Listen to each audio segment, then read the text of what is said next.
Les lumières blafardes, froides, de la clinique vétérinaire jetaient des ombres dures sur le visage d'Émilie, striée de larmes. Elle tenait Max contre elle, son berger allemand, autrefois si puissant, aujourd'hui réduit à une carcasse tremblante, la peau sur les os.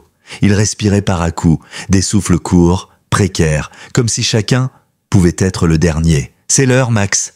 murmura-t-elle, appuyant son front contre son museau grisonnant. « Tu t'es battu si fort. » Dehors, le tonnerre gronda au loin, comme ce jour terrible, 5 ans plus tôt, quand les eaux en furie avaient emporté tout ce qu'elle aimait, tout sauf ce chien qu'il avait sauvé, qu'il avait extirpé des flots alors qu'elle croyait tout perdu. Le docteur Thompson entra, une seringue à la main, son visage empreint de cette compassion professionnelle qu'Émilie avait appris à reconnaître. Mais alors qu'il s'approchait, il s'arrêta, il plissa les yeux, s'agenouilla, scruta Max, de plus près. « Attendez, dit-il en reposant la seringue. Il y a quelque chose qui cloche. » Émilie leva les yeux, son chagrin teinté de confusion. Les mots du vétérinaire restèrent suspendus, dans l'air aseptisé. « On ne peut pas aujourd'hui. Laissez un like et partagez vos impressions dans les commentaires en nous disant depuis quelle ville vous regardez. Et maintenant, reprenons le cours de l'histoire. » Emily Winters avait été infirmière pédiatrique à Mercy General pendant près de 10 ans et pourtant, rien ne l'avait préparée à voir son compagnon dépérir ainsi. À 36 ans, elle vivait seule dans un petit cottage en bordure de Riverdale, la ville de son enfance. Une ville méconnaissable depuis la catastrophe. 5 ans plus tôt, une inondation avait ravagé la région, emportant ses parents, de son petit frère, leur maison, leurs souvenirs. Les autorités avaient pourtant supplié les habitants d'évacuer.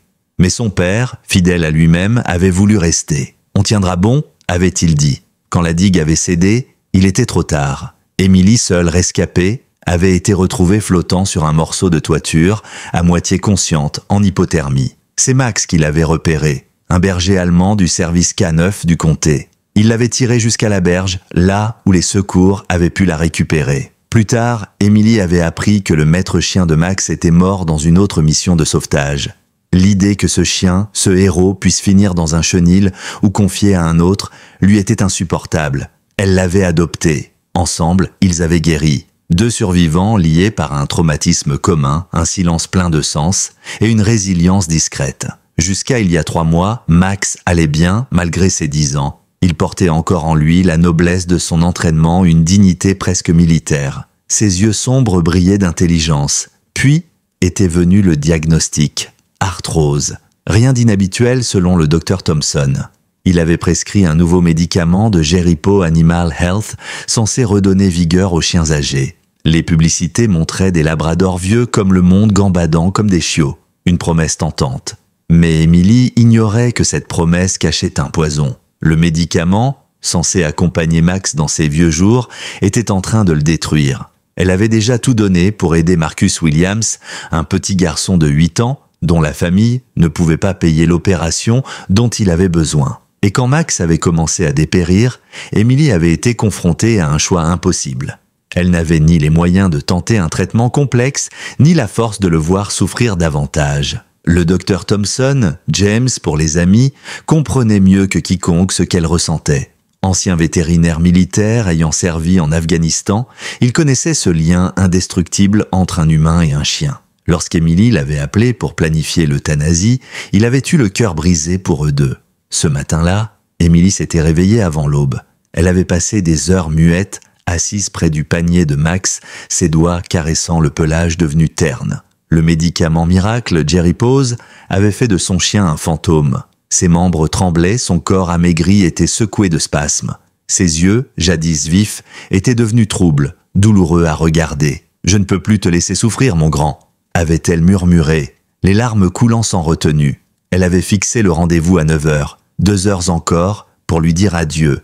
À 7 heures, elle avait préparé ce qu'il préférait, un steak haché maison, une rareté. Il n'avait léché l'assiette que distraitement, avant de détourner la tête. Ce refus-là, plus que tout, avait confirmé à Émilie qu'elle prenait la bonne décision. À 8 heures, elle avait rassemblé une petite valise. Sa couverture préférée, sa balle de tennis usée et une enveloppe, une lettre écrite la veille. Une lettre où elle racontait tout ce que Max lui avait offert depuis ce jour où il l'avait tiré des flots. Il ne l'avait pas seulement sauvée de la noyade, mais aussi de la solitude, de la peur, de la dépression. Elle comptait la lire pendant ses derniers instants, comme un dernier hommage. « On va faire un tour en voiture, Max ?» demanda-t-elle, tentant d'injecter de la joie dans sa voix. Autrefois, ce mot suffisait à faire bondir le chien de bonheur. Cette fois, il leva simplement la tête, croisa son regard, résigné, compréhensif. Il lui fallut toute sa force pour le hisser dans la voiture. Ses pattes ne le portaient plus. Le trajet jusqu'à la clinique de Riverdale fut court. Emily gara la voiture derrière le bâtiment près de l'entrée discrète que le docteur Thompson avait prévue pour éviter les regards. Le vétérinaire les attendait. Il aida Emily à guider Max jusqu'à une pièce à part, aménagée spécialement. Rien à voir avec une salle de soins stérile. Lumière douce, couverture moelleuse au sol, une petite vase de fleurs fraîches sur le rebord de la fenêtre. « Prenez tout le temps qu'il vous faut », dit-il en les laissant seuls. Emily s'assit sur les couvertures, allongea Max à ses côtés, sa lourde tête reposa sur ses genoux. Elle déplia la lettre, ses mains tremblant. « Mon cher Max !» commença-t-elle, sa voix se brisant. « Comment te remercier? Tu n'as pas seulement sauvé ma vie, tu m'as sauvé moi. » Elle parla de tout, les cauchemars qu'il avait apaisés d'un museau contre son front, les matins où il l'avait regardé avec cette expression de confiance absolue, les soirées où il s'asseyait en silence, juste là, présence rassurante. Les années passées à reconstruire quelque chose, même fragile, même imparfait. Quand elle termina sa lecture, ses larmes avaient trempé le pelage de Max, mais elle sentait une paix étrange en elle. Elle avait dit tout ce qu'elle devait dire. Elle appuya sur le bouton. Le docteur revint, seringue en main. Emily était calme. C'était le dernier acte d'amour qu'elle pouvait lui offrir. Mais encore une fois, le vétérinaire s'arrêta. Quelque chose ne collait pas. « Emily, » dit-il lentement, « est-ce que Max a montré d'autres symptômes, ses yeux, sa peau ?» Elle hocha la tête. « Oui, ses yeux sont devenus un peu jaunes, et il avait des rougeurs autour du museau. Je pensais que c'était juste lié à l'arthrose. » Dr Thompson sortit une petite lampe de poche, examina les yeux du chien. « Et tu dis que tout a commencé après la prise du médicament ? » ?»« Oui. Pourquoi ?» Il fronça les sourcils. « Parce que je crois qu'on devrait attendre. Je ne veux pas te donner de faux espoirs. Mais j'ai vu quelque chose de semblable chez un autre chien. Lui aussi était sous Jerry Pose. » Il posa une main sur son épaule. « Arrêtons le traitement. Donne-lui une semaine. Reviens me voir. Juste une semaine. » Emily le regarda, incapable d'ignorer ce frisson d'espoir qui perçait à travers le désespoir. « Tu crois que c'est le médicament ?» Il acquiesça. « Je ne suis pas sûr, mais je crois que ça mérite d'être essayé. » Emily serra Max contre elle. « D'accord, on essaie. » Le trajet du retour depuis la clinique semblait irréel. Emily roulait lentement, les mains crispées sur le volant, les yeux scrutant sans cesse le rétroviseur pour observer Max.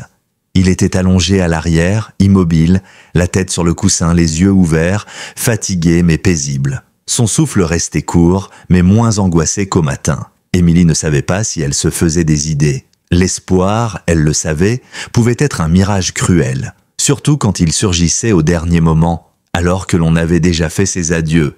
Et pourtant, elle ne pouvait s'empêcher de vouloir croire. « On va tenter autre chose, mon vieux », murmura-t-elle en se garant devant sa maison. « On change de cap. » Leur retour fut laborieux.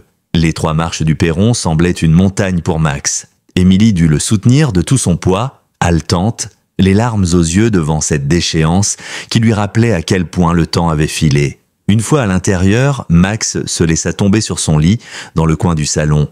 Emily fit rapidement le tour de la maison, ramassant chaque flacon de Jerry Pose. Sur la table de nuit, le comptoir de la cuisine, l'étagère de la salle de bain. Ils étaient partout, témoins muets de sa foi aveugle. Elle les aligna sur la table, observa les étiquettes colorées, les sourires canins imprimés, les promesses mensongères. Puis, elle vida toutes les pilules dans un sac congélation qu'elle enfouit au fond de la poubelle. Fini les gélules qu'elle devait lui faire avaler en l'enveloppant dans une serviette. Fini cette torture. Elle allait suivre les instructions de James. Plus de médicaments, de la nourriture douce, du repos et de l'attention. Les 3 premiers jours furent terribles.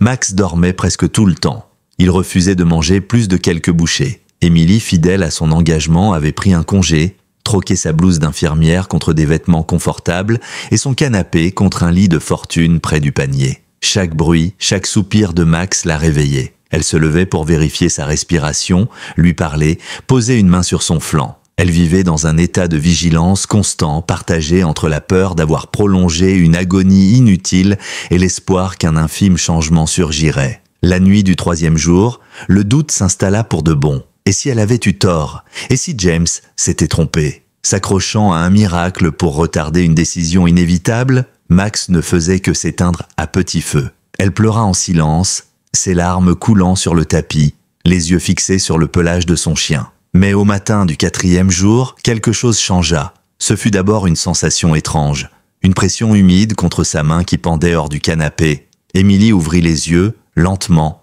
et vit Max, debout, son museau froid pressé contre ses doigts. Il la regardait, non plus avec la résignation d'un corps souffrant, mais avec une étincelle, un éclat minuscule mais bien réel. Il émit un petit gémissement. Ce son-là, elle le connaissait, celui de l'heure du repas. « Max !»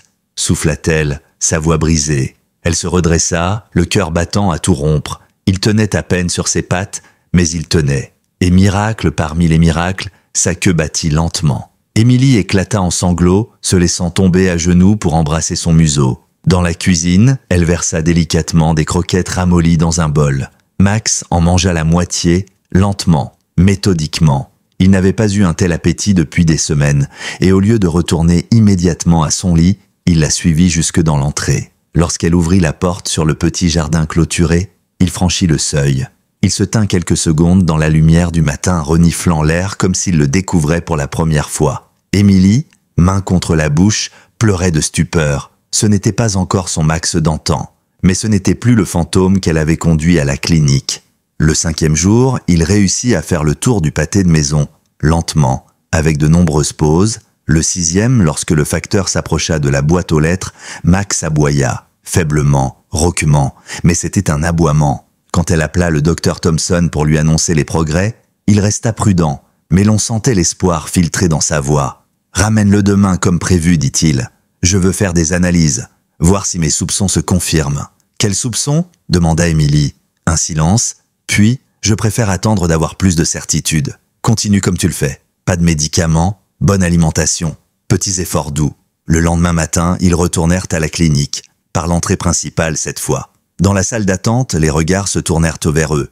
Plusieurs personnes murmurèrent. Beaucoup connaissaient Max, le chien du sauvetage. Certains l'avaient vu décliner, peut-être même entendu parler de son euthanasie prévue. « N'est-ce pas le chien d'Emily Winters ?» souffla une vieille dame. « Je croyais qu'il était au bout du rouleau. » James les accueillit avec un sourire qu'il ne cherchait pas à cacher. Il examina Max longuement, prit des échantillons, observa sa démarche. « Sa couleur est meilleure, nota-t-il en regardant ses gencives. « Et ses yeux sont moins jaunes. Il mange presque normalement, rapporta Émilie.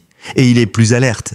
Il me regarde à nouveau. » Elle s'interrompit, puis ajouta, plus bas, « James, qu'est-ce qui se passe? Il était en train de mourir il y a une semaine. » Le vétérinaire se pencha contre la table d'examen. « Je pense que Max a fait une réaction grave au Jerry Pose.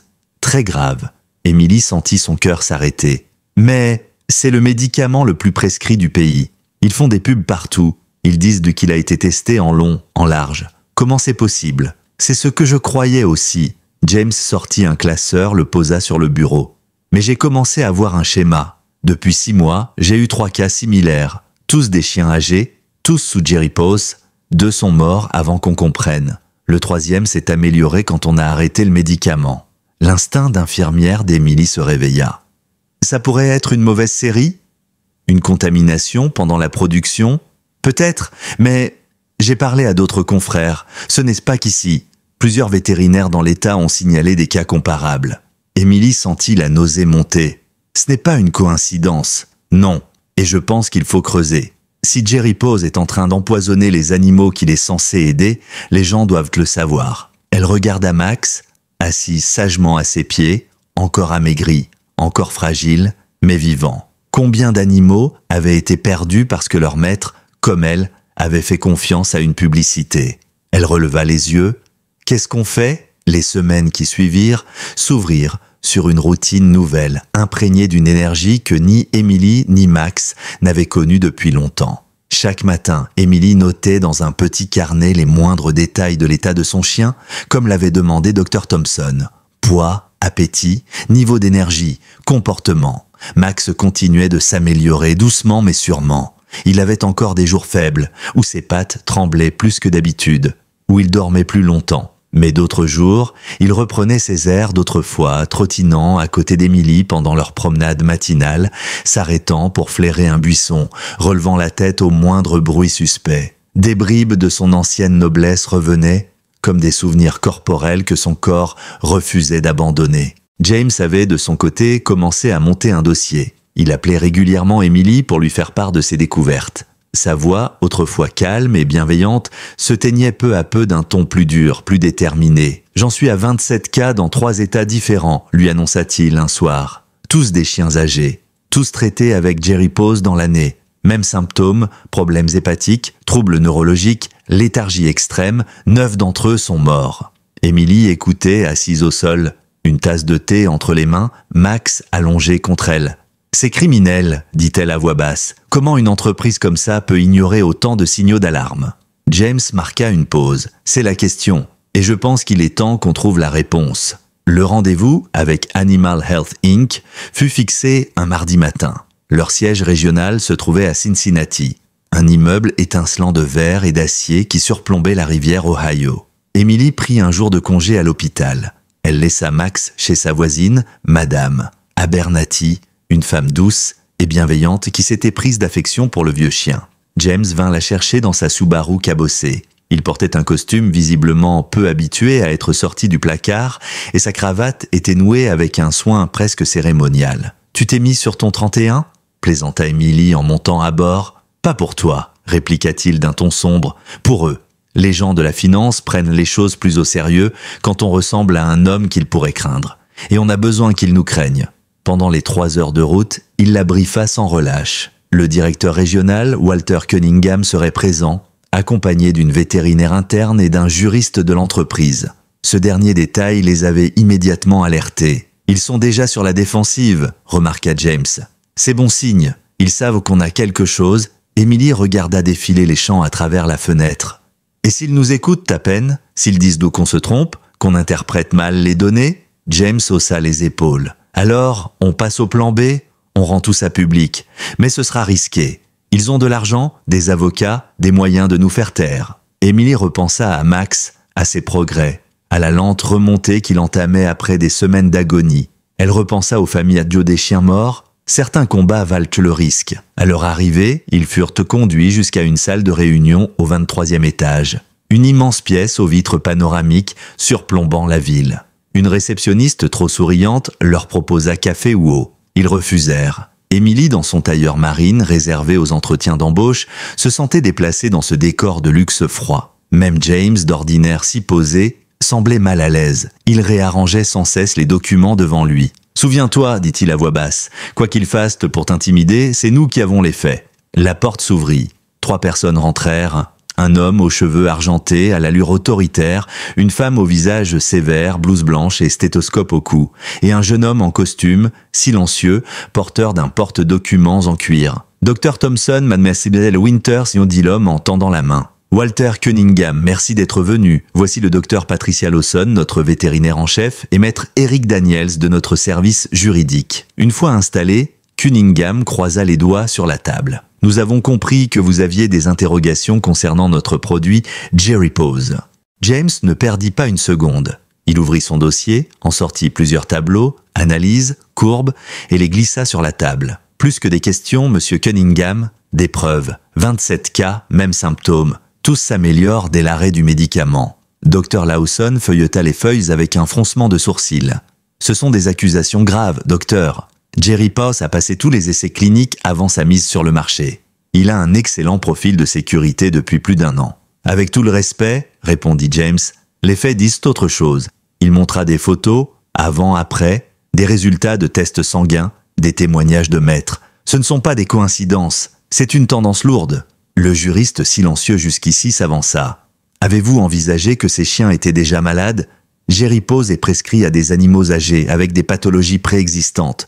Corrélation n'est pas causalité. » Emily, jusque-là silencieuse, prit la parole. Max allait bien. Il avait seulement un peu d'arthrose. 3 mois après le début du traitement, il était à l'article de la mort. 1 semaine après l'avoir arrêté, il reprenait vie. Ce n'est pas une coïncidence. Un seul cas n'est pas une preuve scientifique, répondit la vétérinaire d'un ton condescendant. Ce n'est pas un seul cas, coupa Emily. Avez-vous seulement regardé le dossier que le docteur Thompson vous a remis? 27 cas, même évolution. Cunningham leva une main apaisante. Nous comprenons votre inquiétude, et nous prenons toute suspicion très au sérieux.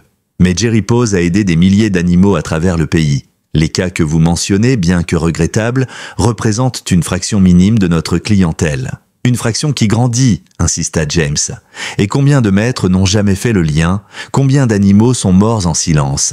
La réunion se poursuivit pendant 1 heure, une danse frustrante de données contre démentis, de chiffres contre discours bien huilés. À la fin, Cunningham conclut en se levant « Nous allons examiner vos éléments, faire notre propre enquête interne. En attendant, nous affirmons que Jerry Pose reste un produit sûr et efficace. » Dans l'ascenseur qui les ramena vers le rez-de-chaussée, James ne dit rien, puis de soudain, il souffla « Il savait ?» Emily se tourna vers lui. « Comment tu peux en être sûr ?» Il serra les dents. Ils n'étaient pas surpris.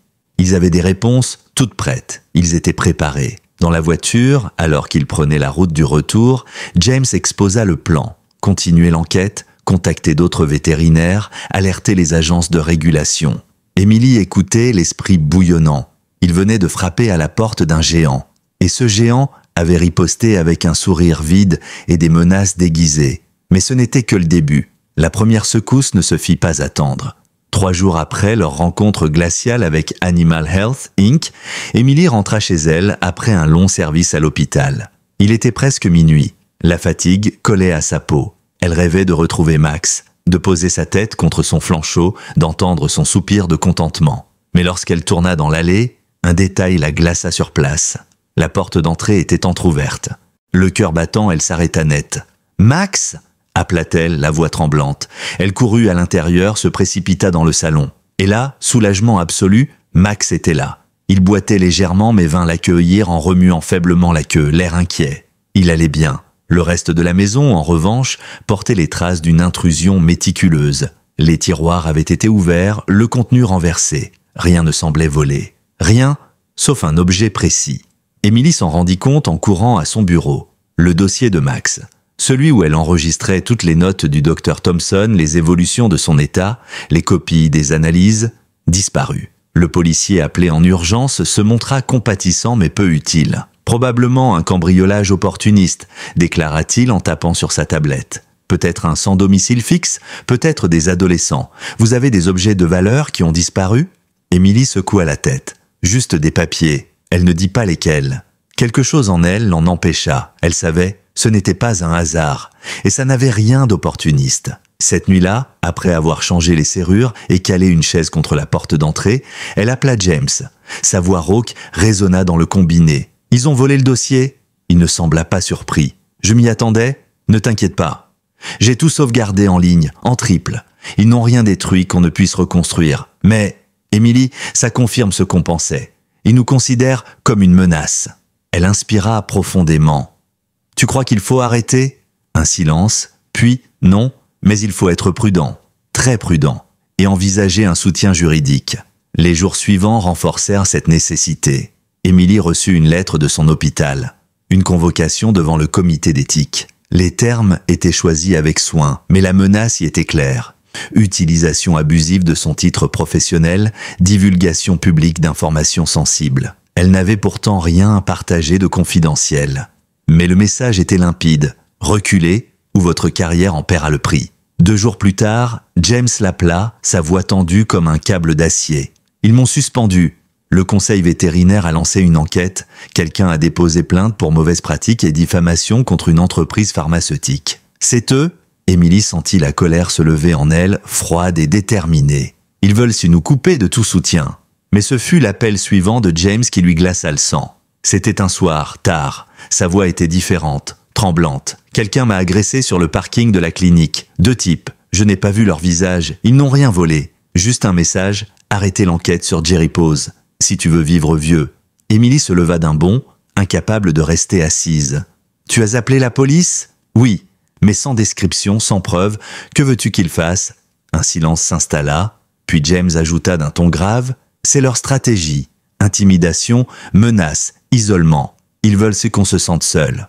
Émilie leva les yeux vers Max, endormi à ses pieds, ses flancs se soulevant paisiblement. Il avait l'air plus solide, plus présent, comme s'il comprenait ce qui se jouait autour de lui. « On n'est pas seul, dit-elle avec détermination, et on ne recule pas. » Le tournant arriva par un hasard que seuls les justes appellent providence. Émilie avait parlé de Max à certaines familles de l'hôpital brièvement, sans entrer dans les détails. Un matin, alors qu'elle prenait des nouvelles d'un petit garçon qu'elle avait aidé à soigner, Marcus Williams, sa mère, Suzanne, l'arrêta dans le couloir. « Votre chien, Max ? Vous avez dit qu'il avait été empoisonné par un médicament vétérinaire. Mon mari est journaliste aux Tribunes. Il couvre les dossiers de corruption industrielle. Vous seriez d'accord pour lui parler ?» 3 jours plus tard, Emily et James se retrouvaient dans le salon accueillant des Williams à étaler tous leurs documents devant Robert Williams, un homme aux yeux vifs, au front soucieux. Il écoutait longuement, prenait des notes, posait des questions, beaucoup. C'est exactement le genre d'histoire qu'il faut sortir, déclara-t-il après 2 heures. Mais soyez prévenus, une fois que ce sera public, Animal Health Inc. vous attaquera. Pas frontalement, par pression, par insinuation. James croisa les bras. Ils le font déjà. Au moins, là, le public saura. Williams hocha la tête. Donnez-moi une semaine. Je vais vérifier les faits, contacter d'autres maîtres, des vétérinaires, et je publierai. Pendant que le journaliste menait son enquête, la rumeur de ce qu'Emily et James découvraient commença à se propager. Des vétérinaires, jusqu'ici silencieux, commencèrent à les contacter. Certains racontaient des cas similaires, d'autres offraient leur soutien moral. L'un d'eux, un pathologiste d'un hôpital universitaire de Columbus, proposa même d'analyser des échantillons de Jerry Pos pour identifier la substance potentiellement toxique. Mais tout le monde n'était pas enthousiaste. Plusieurs collègues de James prirent publiquement leur distance. Certains directeurs d'établissements vétérinaires dénoncèrent une campagne de désinformation. Emily, de son côté, sentit le regard de certains collègues de l'hôpital devenir plus froid, plus distant. Pourtant, elle sentait aussi que quelque chose changeait. Une communauté commençait à naître. Des propriétaires d'animaux se rassemblaient en ligne. Un groupe se créa, Justice pour nos compagnons. Les témoignages affluaient, des photos, des récits, des courbes de santé. Puis vint l'article. En première page du Sunday Tribune, poison prescrit, les zones d'ombre du médicament vétérinaire le plus vendu du pays. Max figurait en photo, son regard droit, digne, son corps affaibli. Et surtout, son histoire. Le raz-de-marée fut immédiat. Le lundi matin qui suivit la parution de l'article, le téléphone d'Emily ne cessa de sonner. Journaliste, propriétaire d'animaux, vétérinaire, anonyme bouleversé. Tous voulaient savoir plus, témoigner, remercier ou parfois menacer. Les photos de Max avant et après le traitement s'étaient répandues comme une traînée de poudre sur les réseaux sociaux. La compassion s'y mêlait à l'indignation. L'histoire de ce chien qui avait survécu à une inondation et qui, des années plus tard, avait été presque tué par un médicament vendu comme une bénédiction, frappait fort. Partout, les hashtags « Justice pour Max » et « Here to Stop Jerry Pos » grimpaient en tendance. Dès le mardi, Animal Health Inc. publiait un communiqué. Ils annonçaient la suspension temporaire de la distribution de Jerry Pos, le temps de mener une enquête interne. Mais cette annonce, loin d'apaiser la colère du public, ne fit que l'attiser. Les vétérinaires interrogés à la télévision parlaient de symptômes similaires observés sans explication. Des propriétaires de chiens en deuil envoyaient des messages à Emily. Certains pour la remercier d'avoir levé le voile, d'autres pour lui raconter leurs pertes, avec des photos en pièces jointes. Des chiens comme Max, des compagnons de vie. Dr Thompson, de son côté, faisait face à une avalanche médiatique et administrative. Il recevait autant de soutien que d'attaques. Le conseil vétérinaire, sous la pression, avait décidé de maintenir la suspension, tout en lançant une contre-enquête. Mais des voix influentes commençaient à s'élever en sa faveur. Des vétérinaires respectés, des chercheurs indépendants, des éleveurs de chiens de travail, une petite armée se formait autour de lui et d'Emily. Et c'est dans ce tumulte qu'elle reçut un appel inattendu, Walter Cunningham.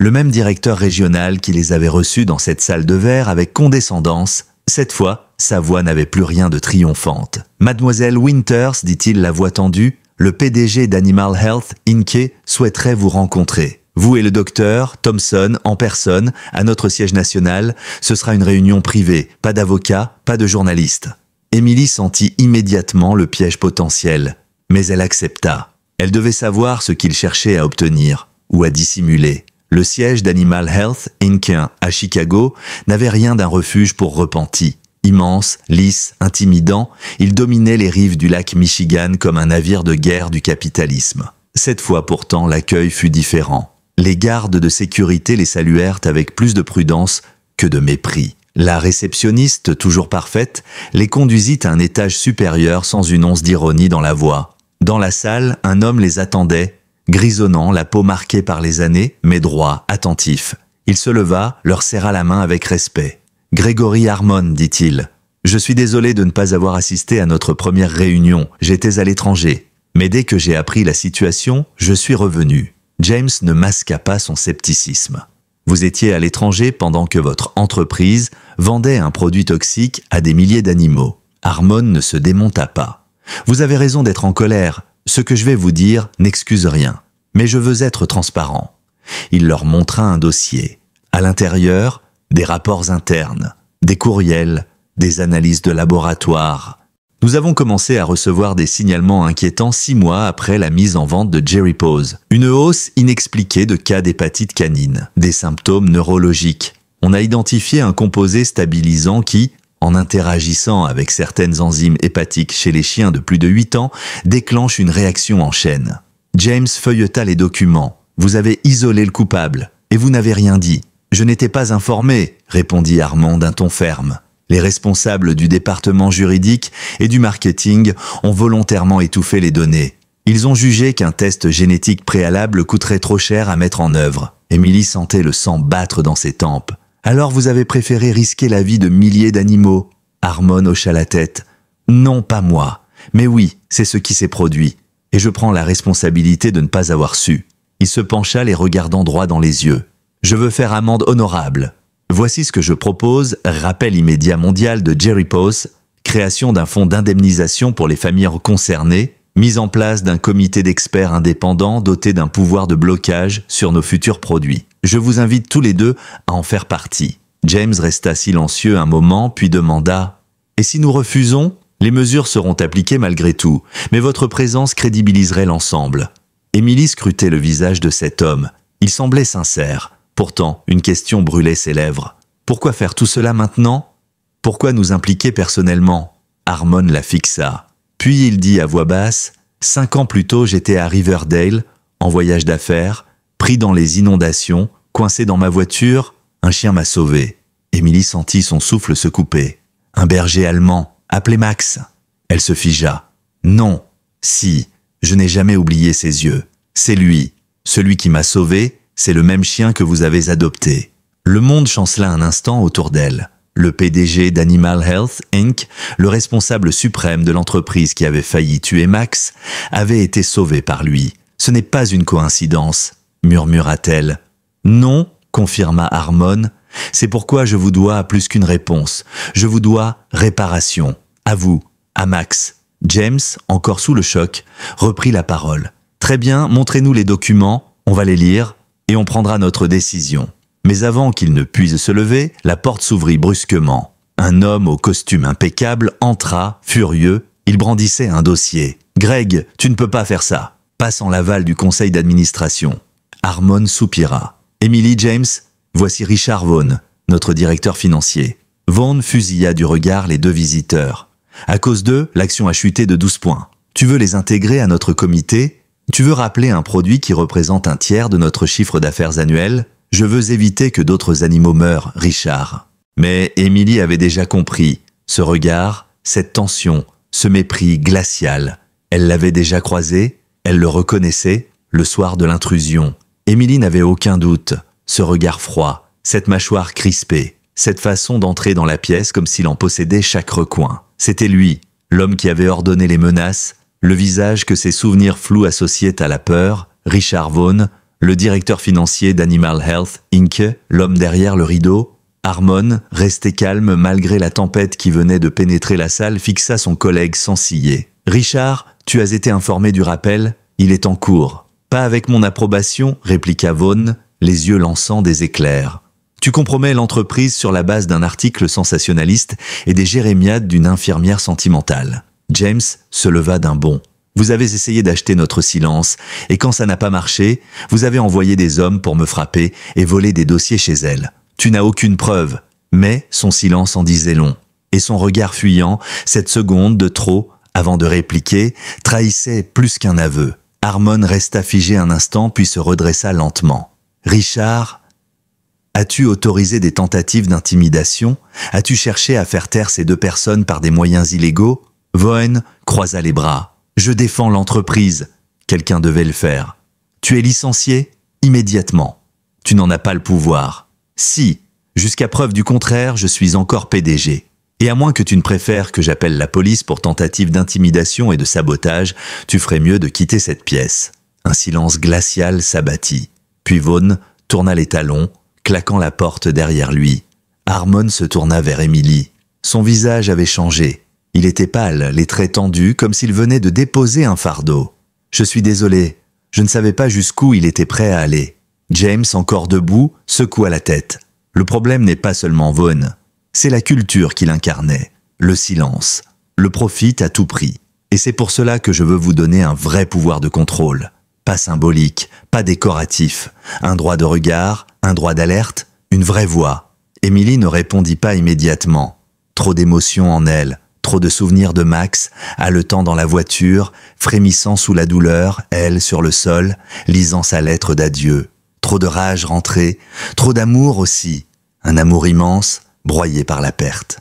Quand elle parla enfin, ce fut d'une voix posée. « Rien ne pourra réparer ce qui a été fait, mais empêcher que ça se reproduise, ça oui, je veux y participer. » Ils quittèrent le bâtiment sans cérémonie.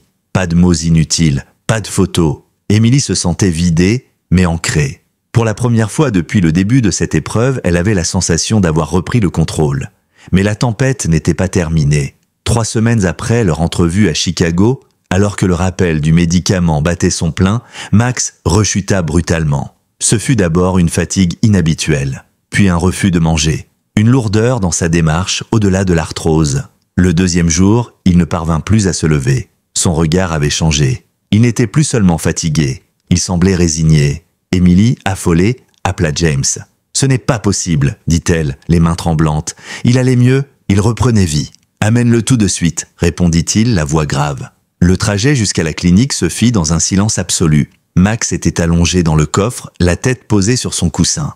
Il respirait difficilement, mais ses yeux suivaient chaque mouvement d'Emily, comme s'il tentait de la rassurer. Ou de lui dire adieu. James les attendait à la porte. Il examina Max longuement, fit des prélèvements, regarda ses yeux, écouta son cœur. Puis il se redressa, les traits figés. « Je vais devoir le garder cette nuit. Il y a du liquide dans ses poumons, et ses fonctions rénales sont gravement atteintes. » Emily sentit son monde se fissurer. « Tu crois que c'est un effet retardé du médicament ?» James soupira. « Peut-être, ou peut-être un dommage irréversible que le traitement a déclenché. Ce genre de toxine laisse parfois des séquelles invisibles. » Cette nuit-là, elle ne dormit pas. Elle resta dans son salon, à fixer le vide. Chaque tic-tac de l'horloge la rapprochait d'un possible adieu. Le matin suivant, le téléphone sonna à l'aube. « James, Emily, viens vite !» À la clinique, Max était allongé dans une salle à l'écart, une perfusion à la patte, une couverture sur son dos. Ses yeux s'ouvrirent quand elle entra. Il bougea faiblement la queue. James l'attendait à côté. Ses reins sont en train de lâcher. Il est stable pour l'instant, mais on ne pourra pas le maintenir longtemps dans cet état. « Il souffre ?» James hésita. « Pas encore, mais ça viendra. » Elle s'agenouilla, posa son front contre celui de Max. « Pas maintenant. Pas encore. » James s'assit à ses côtés. « Je sais que c'est injuste. Je sais que c'est cruel. Mais Emily, tu lui as déjà offert des semaines qu'il n'aurait pas eues. Grâce à toi, il a connu un sursis. Il a eu droit à son histoire. » Elle passa la journée là, sans bouger, lui lisant à voix basse des passages de ses anciennes lettres, caressant son flanc, racontant leurs promenades, les souvenirs, les rêves qu'elle avait pour lui. Le soir venu, James revint. « Il est prêt. Quand tu le seras ?» Emily regarda Max, il la regardait toujours. Il était encore là. Elle lui sourit à travers les larmes. « Tu peux dormir, mon vieux. Tu as tout donné. Tu m'as tout offert. » Cette fois, il n'y eut pas d'interruption. Pas d'espoir de dernière minute. Juste une main douce, une voix rassurante, une présence aimante. Et une injection, lente, paisible. Max s'endormit dans la lumière dorée du soir. et ne se réveilla pas. Le corps de Max était encore tiède lorsqu'Emily le prit doucement dans ses bras. James l'aida à l'envelopper dans sa couverture préférée, celle qu'ils traînaient depuis leurs premiers jours ensemble. Aucun mot ne fut échangé. Ils savaient tous deux que les paroles seraient superflues. Le silence était plus juste, plus respectueux. Emily rentra chez elle avec Max, le cœur en morceaux, le regard vide. Chaque recoin de la maison semblait pleurer son absence. Le panier vide, le bol d'eau plein, la laisse accrochée à la poignée de la porte, elle déposa doucement le corps dans le jardin, à l'endroit précis où il aimait s'allonger pour sentir le vent. Et seule, les mains couvertes de terre, elle creusa, refusant toute aide, refusant tout témoin. Ce n'était pas seulement une sépulture, c'était un acte d'amour, une promesse tenue jusqu'au bout. Elle plaça à ses côtés sa balle de tennis usée, son jouet préféré, un morceau de leur vie, puis referma lentement la terre sur lui, une pelletée après l'autre. Comme un battement de cœur inversé, au-dessus, elle planta un jeune cornouiller, un arbre fragile, encore incertain mais promis à la croissance. Elle y voyait une métaphore, une offrande, une vie qui continuerait là où l'autre s'était arrêté. Cette nuit-là, Emily ne dormit pas. Elle resta assise sur le canapé, une couverture sur les épaules, un des vieux jouets de Max serré contre elle. Les larmes coulaient sans bruit, mais sans fin. Pas seulement pour Max, pour tout ce qu'il représentait, pour ce lien indéfectible entre deux âmes blessées qui s'étaient guéries mutuellement. Le lendemain, à l'aube, elle retourna s'asseoir dans le jardin. Le soleil levant effleurait le jeune cornouiller. La brise faisait frémir ses feuilles. Elle posa la main sur la terre encore fraîche et murmura « Je ne sais pas comment continuer sans toi. Tu étais mon dernier lien, mon pont entre l'avant et l'après. » Elle se pencha, ferma les yeux. Comment avancer maintenant ? La réponse ne vint pas du ciel, ni d'une voix intérieure. Elle vint d'un appel téléphonique. C'était James. Sa voix était grave, plus tendue que jamais. J'ai repris les analyses de Max cette nuit. Je n'arrivais pas à dormir.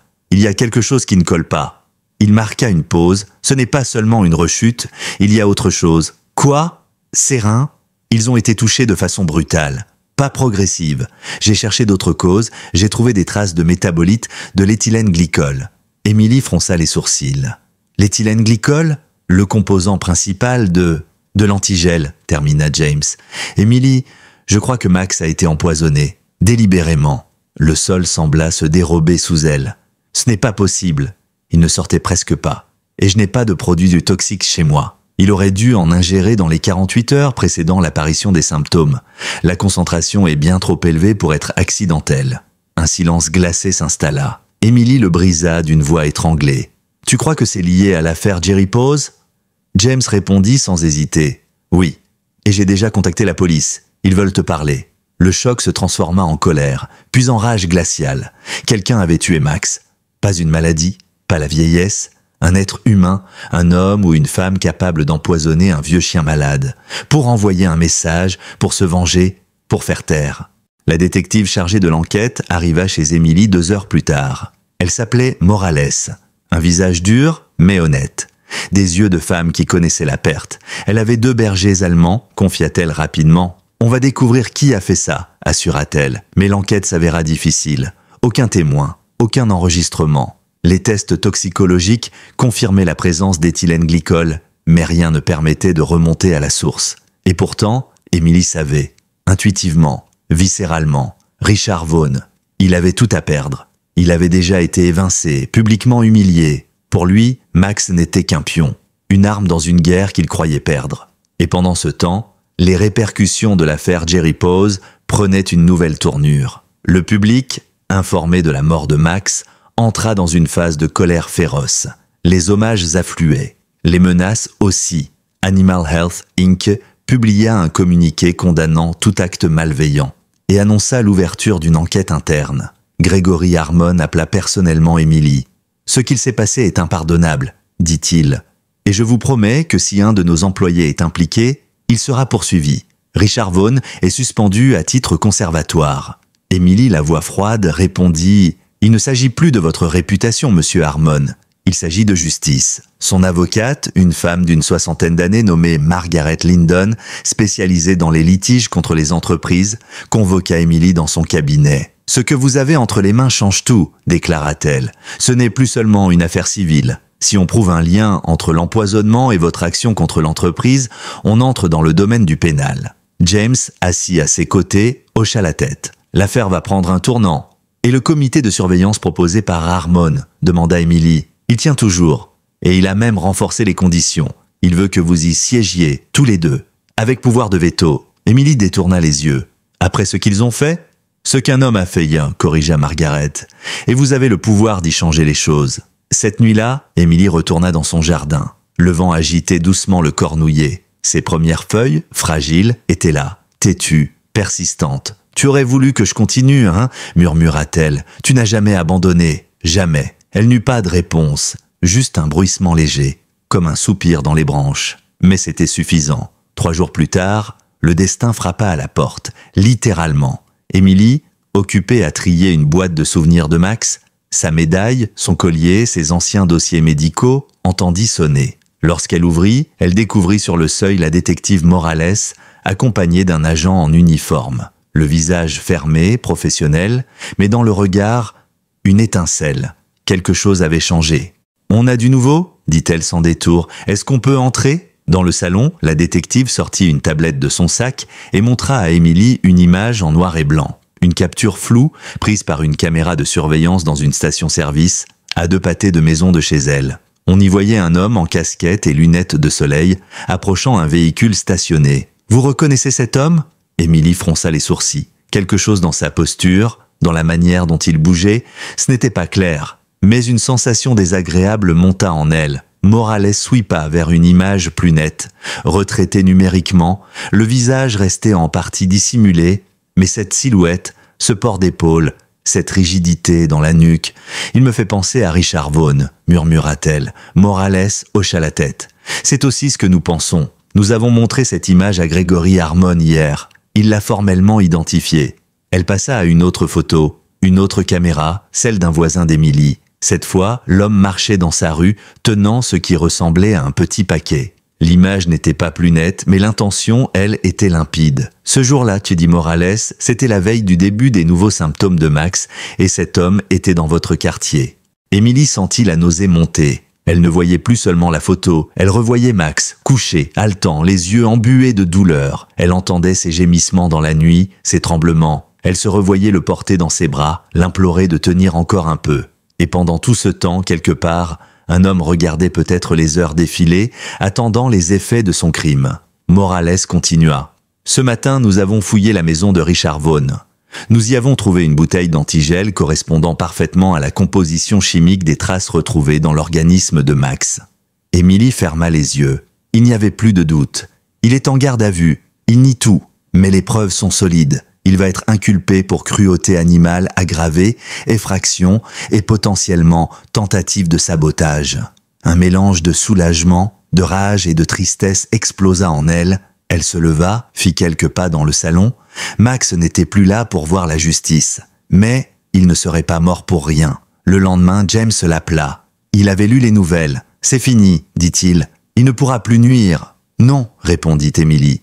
Mais ce n'est pas fini, pas pour moi. » Elle pensait à tous les chiens qui n'auraient pas la chance de Max, à ceux qui n'avaient pas eu une Emily pour se battre, à tous les maîtres qui pleuraient en silence, sans jamais connaître la cause réelle. Elle pensait à cette entreprise qui, malgré les efforts de certains, avait encore des comptes à rendre. Et elle pensa à l'offre de Harmon. Quelques jours plus tard, elle retrouva son avocate Margaret Lindon dans son bureau, les murs tapissés de classeurs et d'archives. La femme posée, professionnelle, lui montra un nouveau dossier. Harmon a mis à jour les conditions du comité de surveillance. Il a ajouté un protocole de transparence absolue, une participation indépendante à la validation des essais cliniques et une autorité consultative externe sur chaque lot de production. Il veut que vous acceptiez de siéger. Emily resta un long moment silencieuse, les mains croisées sur ses genoux. « Vous croyez qu'il est sincère ?» Margaret hésita, puis dit « Je crois qu'il a été sincèrement transformé par ce qu'il a appris. » Et qu'il veut maintenant rendre des comptes. Il a aussi dit que sans vous, rien de ce qu'il entreprend ne sera crédible. Et si je dis non, alors il continuera, mais sans vous, et d'autres prendront votre place. Emily ferma les yeux un instant. Elle revit Max, dans la boue du jardin, la balle contre lui. Elle se revit courant sous la pluie, la première fois qu'il l'avait sorti d'un cauchemar. Elle se revit allongée à ses côtés, lisant sa lettre d'adieu. « D'accord, dit-elle, mais à une condition. Margaret leva un sourcil. « Je veux qu'on donne son nom à quelque chose. Une unité, une salle de test, une procédure, peu importe. Quelque chose qui dise qu'il a compté. » Margaret sourit doucement. « Je pense que c'est non seulement possible, mais nécessaire. » La nuit suivante, alors qu'Émilie arrosait le jeune cornouiller, elle vit pour la première fois une petite fleur s'ouvrir. Blanche, délicate, presque timide, mais debout.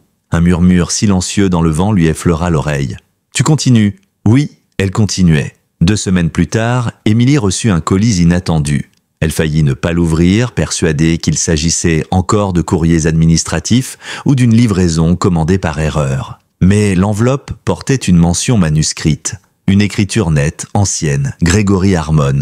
À l'intérieur, soigneusement emballée dans du papier de soie, se trouvait une photographie, jaunie par le temps mais parfaitement conservée. On y voyait un homme, plus jeune, assis sur le rebord d'un camion de secours, les vêtements trempés, enroulé dans une couverture de survie.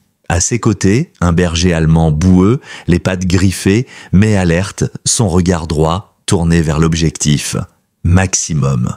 Une note manuscrite accompagnait le cliché. Cette photo a été prise juste après que Max m'est sorti de la voiture, pendant l'inondation de Riverdale. Elle est restée sur mon bureau 5 ans. Un rappel que les secondes chances sont précieuses. Merci de m'avoir offert la mienne. GH. Émilie resta figée, le souffle coupé. Elle caressa doucement le papier glacé du bout des doigts, retrouvant dans ses yeux fatigués mais dignes ce qu'elle avait toujours connu chez Max. Une force silencieuse, une loyauté sans faille, une mission.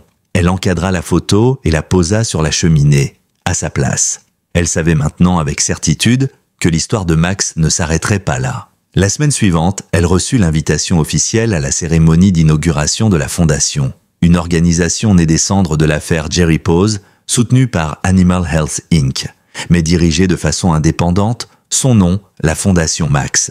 D'après Gregory Harmon, c'était le moins qu'il pouvait faire. James l'appela la veille de l'événement. « Tu es prête ?»« Non, répondit-elle avec un petit rire. « Mais je viendrai quand même.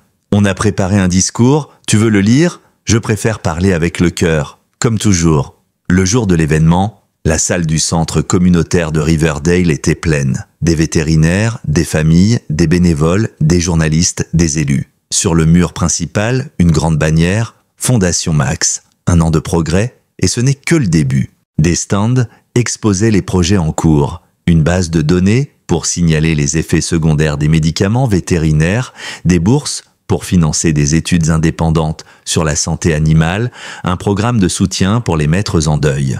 Émilie vit des enfants jouer avec des chiens adoptables venus de refuges locaux, des sourires, des rires, de la vie. Gregory Harmon l'attendait à l'entrée. Il portait une veste simple, pas de cravate, un air humble.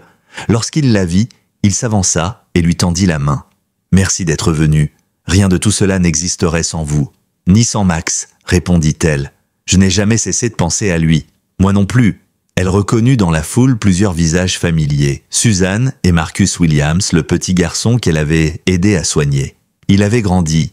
Il tenait dans ses bras un chiot aux pattes immenses, au regard curieux. « Il s'appelle Scoot », annonça fièrement Marcus. « On l'a adopté grâce à vous. Et à Max. » Émilie se pencha, caressa le chiot qui remuait la queue avec enthousiasme. « Il a l'air très sérieux. Il va devenir un très bon chien.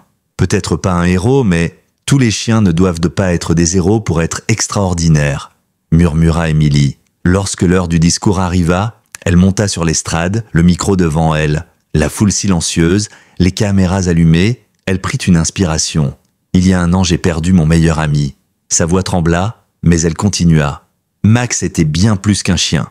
Il m'a sauvé d'une inondation. Il m'a tenu debout quand tout s'écroulait. Il m'a appris la patience, la résilience, l'amour inconditionnel. » Elle laissa le silence s'installer un instant, puis reprit, plus forte. « Quand il est tombé malade, j'ai voulu lui offrir une fin paisible. Mais ce que j'ai découvert m'a poussé à me battre, à refuser l'injustice, à creuser, à alerter, à déranger. Et grâce à Max, nous avons pu sauver d'autres vies. » Elle montra du doigt la salle. « Ce n'est pas une victoire personnelle. C'est une communauté, une chaîne de compassion. Et cette fondation, ce qu'elle représente, ce qu'elle incarne, c'est le prolongement de Max, de ce qu'il était, de ce qu'il reste. » Les applaudissements fusèrent, sincères, pleins d'émotion. Gregory Harmon baissa la tête. James souriait, les yeux humides. Marcus levait son chiot en l'air comme un trophée. Après la cérémonie, Emily sortit quelques instants prendre l'air. Le soleil baignait Riverdale d'une lumière dorée, le vent tiède faisait bruire les feuilles du cornouiller qu'elle avait planté, il dépassait maintenant son épaule, il tenait bon. James la rejoignit. « Tu sais, s'y dit-il, Harmon m'a parlé d'un projet. Il développe un nouveau traitement contre l'arthrose canine, cette fois testé avec tous les protocoles qu'on a mis en place. Et il voudrait le nommer en l'honneur de Max. » Emily resta silencieuse un moment. « Je veux voir les dossiers, les essais, les compositions. Je veux être sûre. » Il s'y attendait, il m'a dit « Elle ne donnera jamais son accord à la légère. Et c'est exactement pour ça que je veux son approbation. » Emily sourit faiblement. « Alors on verra. » Elle jeta un regard vers le ciel.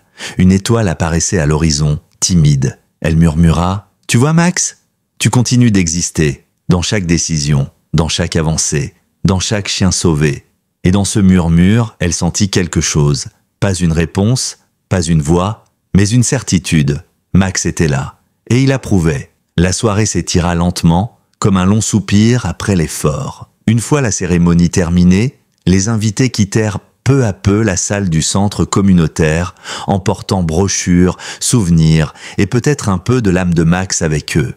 Emily resta en retrait, observant les derniers bénévoles ranger les affiches, les banderoles, les paniers de friandises pour chiens non réclamés. La lumière chaude des plafonniers baignait les lieux d'une douceur inattendue.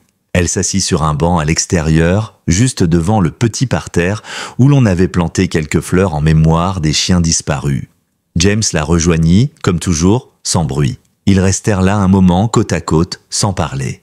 Puis, il tourna légèrement la tête vers elle. « Merci. » Emily fronça légèrement les sourcils. « Pourquoi ? Pour avoir sauvé Max une première fois, pour ne pas être arrêtée, pour avoir transformé une perte en mouvement, en espoir, en réforme. » Elle inspira lentement. Le compliment la touchait, mais elle le trouvait trop grand. « Je n'ai fait que suivre ce que Max m'a appris. Tenir bon, même dans la douleur. » Il hésita un instant, puis sortit une petite pochette en cuir de sa veste. À l'intérieur, une photo, un chien. Jeune, croisé berger allemand, les oreilles encore mal assurées, les yeux vifs. La famille Parker, ils viennent d'adopter ce chien. Mais ils repartent vivre à l'étranger. Ils cherchent quelqu'un pour l'accueillir définitivement. Il a 2 ans. Il s'appelle Ranger.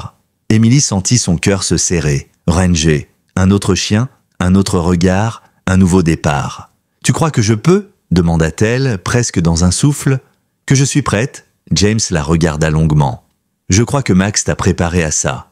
Et je crois qu'il serait fier que tu continues d'aimer. » Elle hocha la tête lentement. Rien n'était décidé, mais quelque chose en elle avait bougé. Un verrou intérieur s'était peut-être enfin desserré. Le lendemain matin, Emily retourna chez elle. Elle s'installa dans le jardin sur le banc près du cornouiller. L'arbre avait grandi à une vitesse presque insolente. Il avait désormais des branches bien formées, tendues vers le ciel. Ses feuilles frémissaient doucement sous la brise. Au pied de l'arbre, la pierre qu'elle avait fait graver, Max. Il a sauvé plus que des vies. Elle y resta des heures, le regard perdu dans le feuillage, pas dans la tristesse, dans la paix. Une paix nouvelle, fragile mais réelle. Elle n'attendait plus de miracle, juste le prochain pas. Le surlendemain, elle entra dans la clinique vétérinaire où elle avait tant pleuré, tant espéré, tant perdu.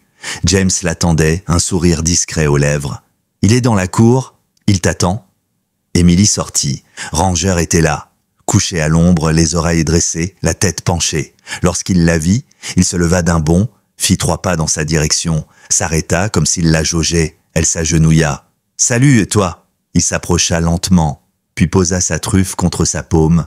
Elle ferma les yeux, ce contact, ce souffle chaud, pas Max, jamais Max, mais une autre chance, un autre compagnon, pas pour remplacer, pour continuer. Elle murmura « Si tu veux, on peut essayer. » Ranger remua doucement la queue, et ce simple geste suffit. Les semaines suivantes furent faites d'ajustements, d'apprentissage.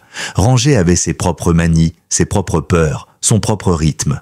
Il aimait courir après les oiseaux mais redoutait les voitures. Il grognait contre le lave-vaisselle mais dormait au pied du lit comme s'il y avait toujours été. Emily riait de ses maladresses, notait ses progrès, s'émerveillait de la vitesse avec laquelle un lien pouvait se tisser. Et chaque soir, elle allait avec lui dans le jardin. Ranger s'asseyait sans un mot au pied du cornouiller. Il observait l'arbre, puis se tournait vers elle, comme s'il savait, comme s'il rendait hommage, lui aussi. James venait souvent. Il participait aux réunions du comité de surveillance d'Animal Health, Inc., Les changements, bien que lents, étaient profonds. Plus de contrôle, plus de transparence, des vétérinaires consultés dès les premières étapes du développement.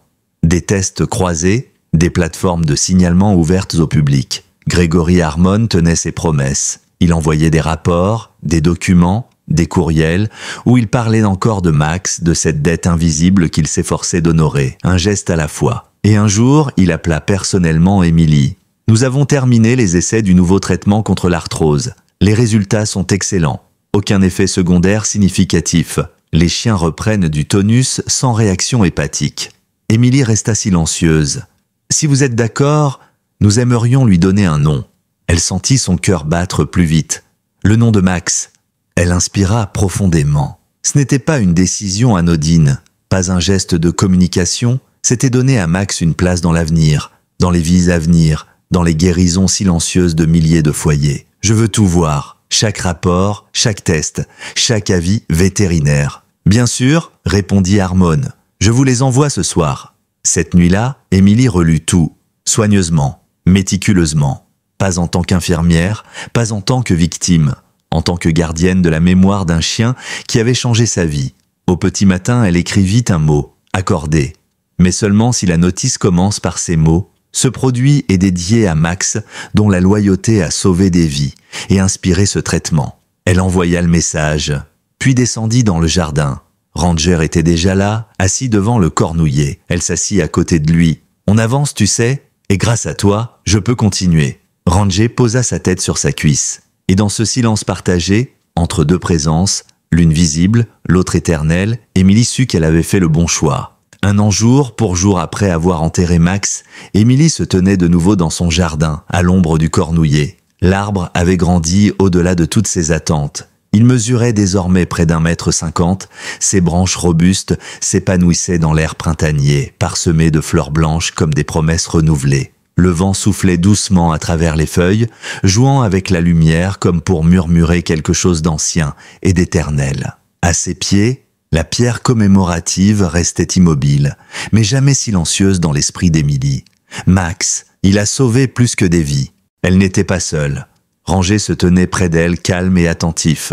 Depuis qu'il était entré dans sa vie, il avait trouvé sa place, non pas comme un remplaçant, mais comme une présence à part entière. Un témoin du passé, un compagnon du présent, et peut-être un gardien de l'héritage de Max. James apparut dans le jardin, vêtu non pas de sa blouse habituelle, mais d'un pantalon en toile et d'une chemise décontractée. Il portait sous le bras un dossier qu'il tendit à Emily avec un sourire discret. « Tout est prêt.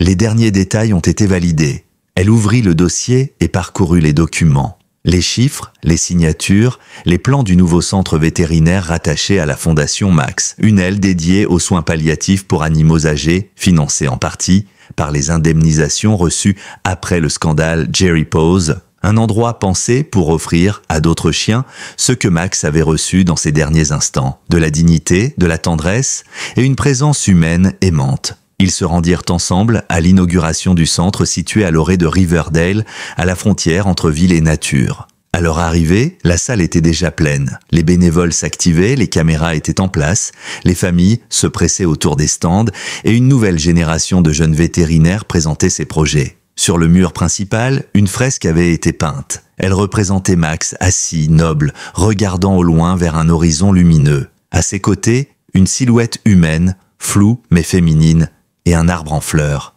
un symbole, une continuité. Emily sentit sa gorge se nouer. Elle n'avait pas vu l'œuvre avant ce jour. Elle s'en approcha. En bas de la fresque, une phrase « Parce qu'un seul animal peut changer le monde ».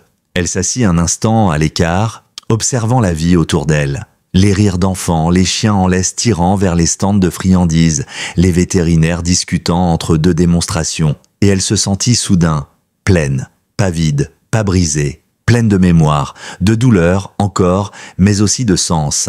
Harmon arriva à son tour, seul, vêtu simplement. Il s'avança vers elle avec un respect calme. « J'ai tenu parole, se dit-il, et je continuerai à la tenir. Le comité est devenu un modèle. D'autres entreprises nous contactent pour reproduire le système. » Emily hocha la tête. Elle ne cherchait plus les excuses ni les démonstrations. Elle jugeait aux actes. Et jusque-là, Harmon avait agi avec constance. « J'ai quelque chose pour vous », ajouta-t-il en sortant de sa poche une petite boîte. À l'intérieur, une médaille dorée, sobre, sur laquelle était gravée une inscription « Max, prototype ZR17 ». Et au verso, premier traitement certifié éthique, validé par le comité Max.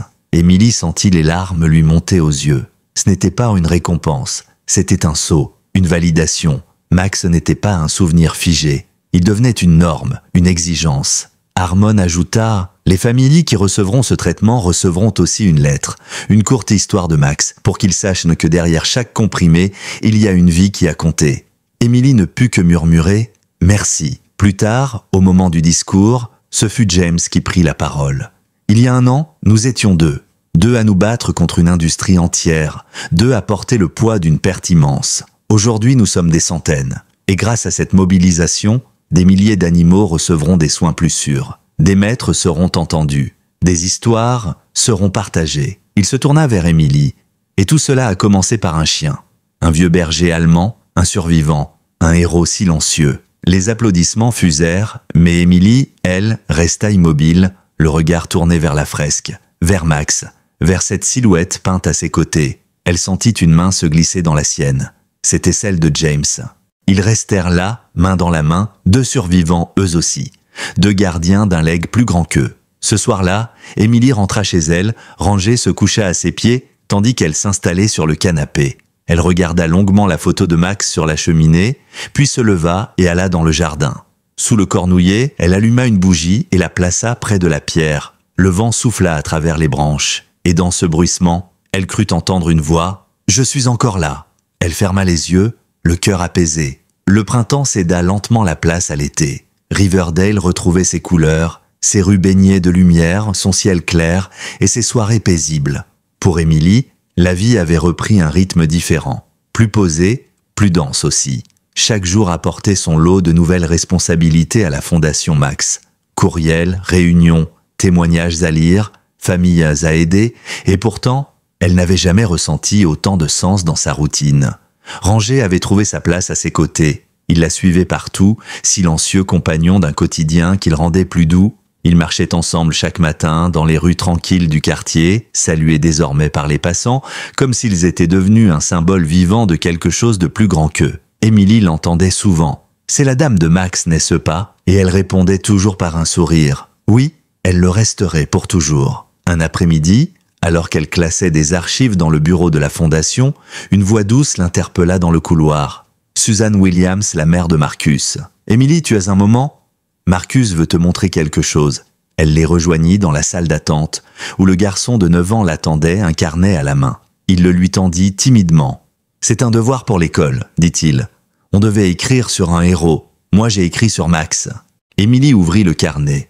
L'écriture maladroite, les phrases simples, mais l'essentiel y était. Max a sauvé des gens pendant les inondations, il a protégé sa maîtresse, et même après sa mort, il a aidé plein d'autres chiens. Il n'a jamais abandonné. C'est le genre de héros que je veux devenir. Les mots floutaient à travers les larmes qu'elle retenait à peine. Elle se pencha, embrassa tendrement le sommet de la tête du petit garçon. « Il serait fier de toi, Marcus. Moi aussi. » Ce soir-là, en rentrant chez elle, Émilie s'arrêta au bord de la route, là où Max l'avait autrefois tiré de l'eau, là où tout avait commencé. Elle sortit de la voiture, marcha lentement jusqu'à la rive. L'eau y était calme maintenant, le courant paisible, mais elle sentait encore l'ombre de ce jour-là, et la force du museau qui l'avait poussée à tenir bon. Elle s'agenouilla, effleura la surface de la main comme un salut muet. « Tu m'as offert une seconde vie, Max. Tu m'as sauvé du vide, tu m'as rendu à moi-même. » Elle resta là un long moment, puis remonta en voiture. Ranger, sur la banquette arrière, la regardait dans le rétroviseur. Elle lui sourit, il remua la queue. Quelques jours plus tard, une équipe de tournage vint réaliser un reportage sur la Fondation Max. Émilie avait hésité à accepter, redoutant l'exposition. Mais James l'avait convaincue. « Ton histoire peut inspirer bien plus de monde que tu ne le crois. » Elle parla face caméra avec sincérité, sans artifice. Elle raconta Max, ses douleurs, ses silences, sa noblesse. Elle parla de la corruption qu'ils avaient affrontée, des vies perdues, des injustices réparées. Elle parla de l'espoir que représentait chaque chien sauvé, chaque propriétaire réconforté. Et enfin, elle parla de Ranger. J'ai compris que perdre ne signifiait pas arrêter d'aimer. Que dire adieu ne fermait pas la porte à de nouveaux commencements. Ranger n'a pas remplacé Max. Il a trouvé sa propre place auprès de moi. Il m'aide à continuer ce que Max a commencé. La vidéo devint virale en quelques jours. Des centaines de messages affluèrent. Des gens racontant leurs propres chiens disparus, leurs souffrances, mais aussi leur guérison. Grâce à Max, disait-il, ils avaient trouvé le courage de sauver un autre animal. Grâce à Max, ils avaient décidé de parler, de s'engager, de pardonner. Grâce à Max, ils n'étaient plus seuls. Émilie découvrit avec émotion qu'un refuge avait été renommé en son honneur, le foyer Max, à Minneapolis. Un autre, à San Diego, avait adopté la même charte éthique de prescription vétérinaire. La fondation grandissait. Sa mission, portée par des voix venues de tout le pays, dépassait Riverdale. Et pourtant, au fond, elle restait intime, silencieuse, aussi simple qu'un regard entre une femme et son chien. Un matin, alors qu'elle se préparait à partir pour une conférence sur la réforme des médicaments animaliers, James lui tendit un journal. Regarde, en une, un titre en lettres sobres, « Le traitement Max, officiellement approuvé pour mise sur le marché. Première distribution prévue dans 2 semaines. » Émilie sentit son cœur se serrer. Elle relut les lignes, le texte, le communiqué officiel, et tout en bas la mention qu'elle avait exigée. Ce produit est dédié à Max, dont la loyauté a sauvé des vies et inspiré ce traitement. Elle ferma les yeux, retint un souffle. Plus tard, dans l'avion qui l'emmenait à la conférence, elle regarda le ciel par le hublot. Rangé dormait à ses pieds, paisible. Elle posa sa main sur son dos et murmura « Tu vois Max, on a tenu, jusqu'au bout. » Ce soir-là, après avoir pris la parole devant des centaines de professionnels du monde vétérinaire, Émilie rentra à Riverdale. Elle n'alluma pas les lumières en entrant. Elle traversa le salon, ouvrit la porte arrière et sortit dans le jardin. La lune baignait le cornouiller d'une lumière argentée. Rangé la suivit et s'assit à ses côtés, comme chaque soir. Émilie posa une main sur la pierre, puis regarda l'arbre. « On a encore du chemin à faire, mais je ne suis plus seule, je ne le serai plus. » Et comme si le vent lui répondait, une branche du cornouiller frissonna doucement. Une fleur tomba, lente, parfaite, et se posa sur la pierre. Émilie sourit. On continue, ensemble. Et dans ce silence, dans ce jardin où tout avait recommencé, la paix descendit enfin. J'espère que cette histoire vous a plu. Abonnez-vous à la chaîne pour ne pas manquer les prochaines. N'hésitez pas à laisser un like et à partager vos impressions en commentaire. On se retrouve très vite pour une nouvelle histoire.